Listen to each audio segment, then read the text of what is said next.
தொடர்ந்து இந்நேரத்திற்கான தலைப்புச் செய்திகளை பார்க்கலாம்.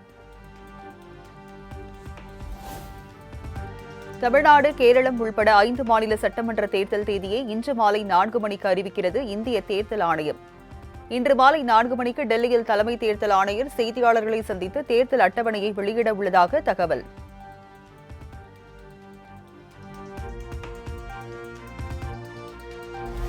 இந்திய தலைமை தேர்தல் ஆணையர் மற்றும் 2 தேர்தல் ஆணையர்கள் டெல்லியில் முக்கிய ஆலோசனை. தமிழ்நாடு உள்ளிட்ட 5 மாநில தேர்தல் அட்டவணையை வெளியிட உள்ள நிலையில் பாதுகாப்பு முன்னேற்பாடு விவகாரம் குறித்து விவாதம்.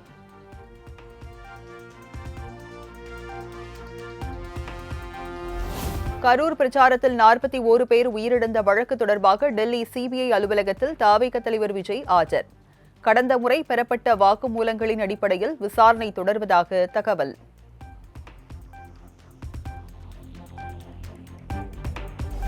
கரூர் பெருந்துயரத்திற்கு செந்தில் பாலாஜி தான் காரணம் என தவிக தரப்பில் புகார் அளிக்கப்பட்டிருந்த நிலையில் சம்மன் அனுப்பிய சிபிஐ.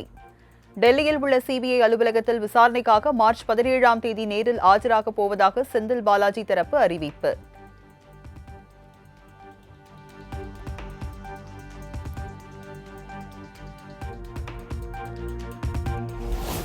அதிமுக தனது கூட்டணி கட்சிகளுடன் தொகுதி பங்கீடு பேச்சுவார்த்தையை நாளை தொடங்குகிறது.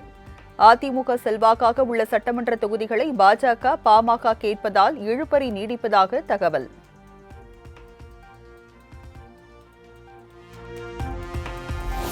நடைபெறவுள்ள சட்டமன்ற தேர்தலில் போட்டியிடும் எண்ணம் இல்லை என மதிமுக பொதுச் செயலாளர் வைகோ அறிவிப்பு. மதிமுகவுக்கு ஒதுக்கப்படும் தொகுதிகளில் கட்சியினரே நிறுத்தப்படுவார்கள் என்றும் திட்டவட்டம்.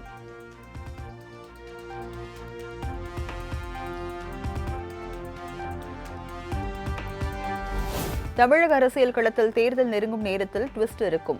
தவிக தலைவர் விஜய் என்டிஏ கூட்டணியில் சேர்க்கிறாரா என்ற கேள்விக்கு அண்ணாமலை பதில்.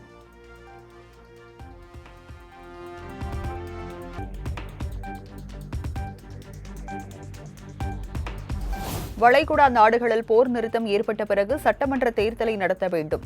மத்திய அரசுக்கு நாம் தமிழர் கட்சி ஒருங்கிணைப்பாளர் சீமான் கோரிக்கை.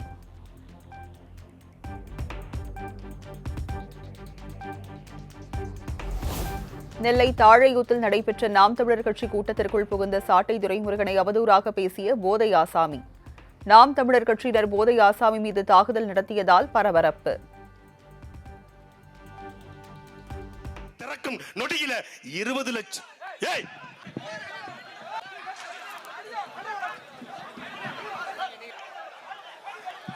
ஒண்ணு இல்ல குடியார பேளுங்க. உட்காருங்க உட்காருங்க.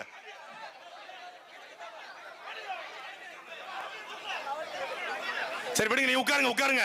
இது மாதிரி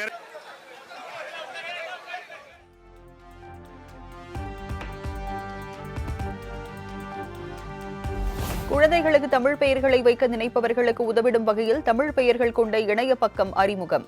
தமிழ்நாடு தமிழ் பெயர்களால் நிறையட்டும் என முதலமைச்சர் மு க ஸ்டாலின் எக்ஸ் தளத்தில் பதிவு.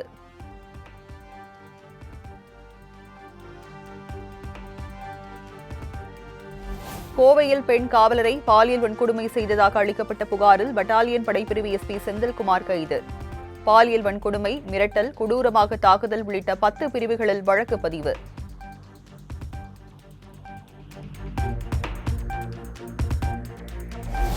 பெண் அதிகாரி காவலரை தனியாக விட்டு சென்ற நிலையில் அலுவலக அறையில் வைத்தே செந்தில்குமார் வன்கொடுமை செய்ததாக புகார்.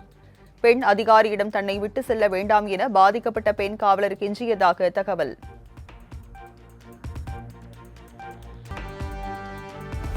பொன்னேரி அருகே தேசிய நெடுஞ்சாலையில் சுரங்கப்பாதை அமைக்க வலியுறுத்தி அமைச்சர் நாசர் மற்றும் ஆட்சியர் காலில் விழுந்து கதறிய பெண். சாலையை கடக்கும் போது விபத்துகளில் உயிர்பலி ஏற்படுவதாக பெண்கள் ஆவேசம்.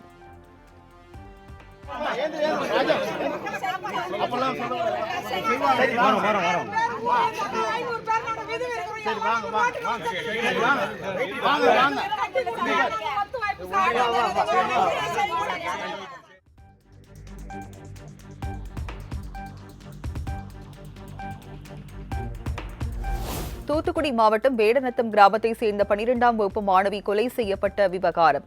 குற்றவாளிகளை கைது செய்ய கோரி 4வது நாளாக உறவினர்கள், கிராம மக்கள் தொடர் போராட்டம்.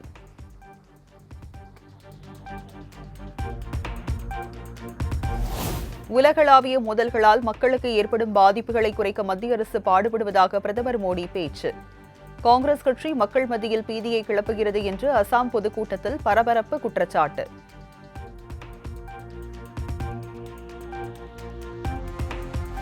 சுயநலத்திற்காக நாட்டின் விவசாயத்தை பலியிட தயாராகி வருகிறது மத்திய பாஜக அரசு. அமெரிக்காவுடனான வர்த்தக ஒப்பந்தத்தை சுட்டிக்காட்டி மக்களவை எதிர்க்கட்சித் தலைவர் ராகுல் காந்தி குற்றச்சாட்டு.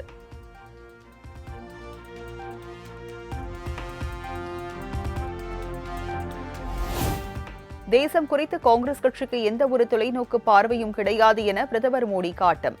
வதந்திகளையும் பொய்களையும் பரப்பவும் போலியான ரீல்ஸ்களை உருவாக்கவும் தான் அவர்களுக்கு தெரியும் என விளாசல்.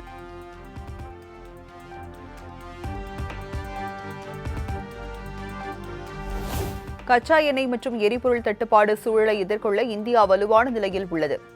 சாமானிய மக்கள் பாதிக்காத வகையில் மண்ணெண்ணெய் உற்பத்தியை அதிகரித்துள்ளதாக மத்திய அமைச்சர் பியூஷ் கோயல் தகவல்.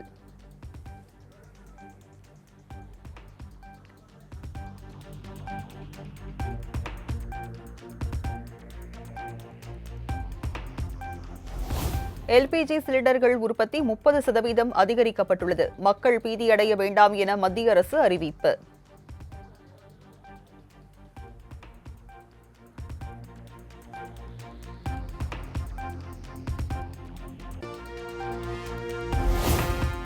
போரில் தோல்வியடைந்தாலும் ஹோர்முஸ் பகுதியில் கப்பல் போக்குவரத்தை தடுக்கும் முயற்சியில் ஈரான் ஈடுபடலாம் என அமெரிக்க அதிபர் டிரம்ப் உலக நாடுகளுக்கு எச்சரிக்கை.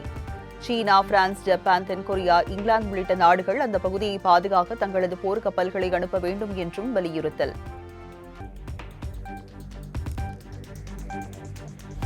ஹோர்முஸ் நீரிணையை பாதுகாக்க போர் கப்பல்களை அனுப்புமாறு டிரம்ப் விடுத்த அழைப்பை மறுத்த சீனா ஒத்துழைப்பு தர முடியாது என திட்டவட்டம்.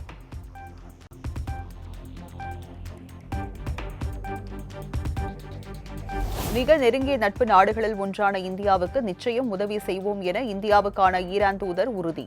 ஹார்முஸ் ஜலசந்தி பகுதி வழியாக இந்தியாவுக்கு எண்ணெய் கப்பல் வருவதற்கு இடையூறு செய்ய மாட்டோம் என முகமது பதாலி திட்டவட்டம்.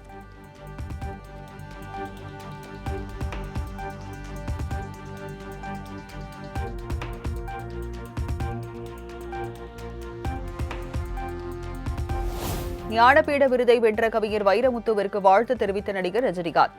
ரஜினியின் வாழ்த்திற்கு பதிலாக ஐயோ புரியவே புரியாதா என்று எக்ஸ் தளத்தில் பதிவிட்ட பாடகி சின்மயி ரியாக்ஷன் இணையத்தில் வைரல்.